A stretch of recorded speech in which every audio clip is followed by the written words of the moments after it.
that this records keeping is an issue that needs to be addressed.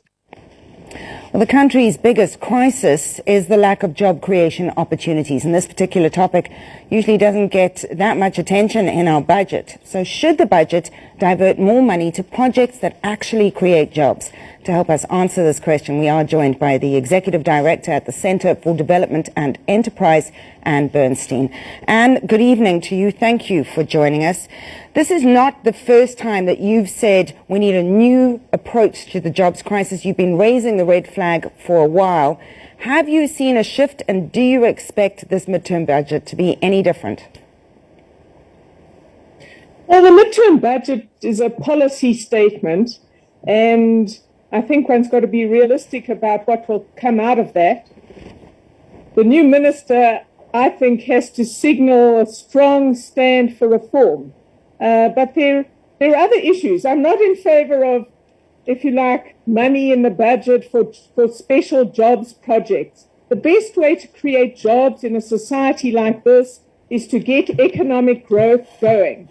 And frankly, the government strategy for growth is not really working. If we look at the key pillars of their growth strategy, which is infrastructure, not much happening. In fact, since 2018, we haven't broken ground on a major infrastructure project.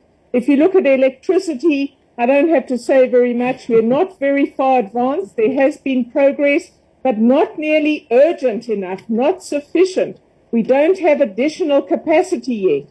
You don't see a real kind of breakthrough in terms of creating a much greater market for providing electricity. And there are other pillars that are not working well either. Localization is, to our mind, a very bad strategy priority, and we're going to be releasing a big document on that next week. So I don't think the growth strategy is working, and that is the essence of how you get more jobs. We also have to do what the 2019 National Treasury Economic Strategy proposal said, which is we have to reform the labor market. So I think the budget tomorrow is not the place to look for projects that will help growth, help jobs. It's the wrong approach, in my view.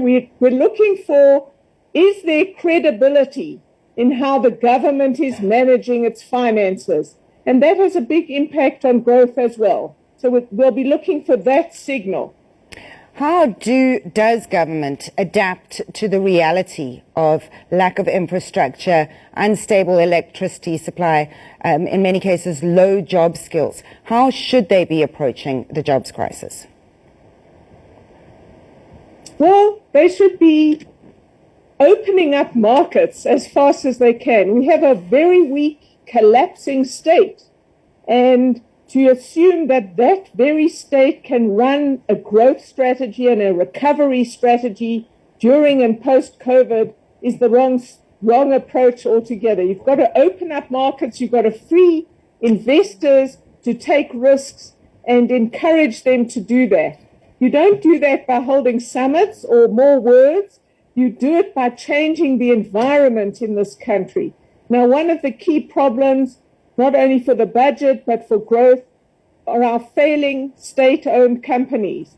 They're draining money from the fiscus. They provide very bad services, if at all. They're very expensive, and this affects the environment in which companies have to operate. So why would you invest and risk money in an environment where we have the wrong approach to labor in many respects, and we are not providing the services and the infrastructure that companies need? There are lots of other places where people can invest their money. So the jobs crisis has to be seen in context.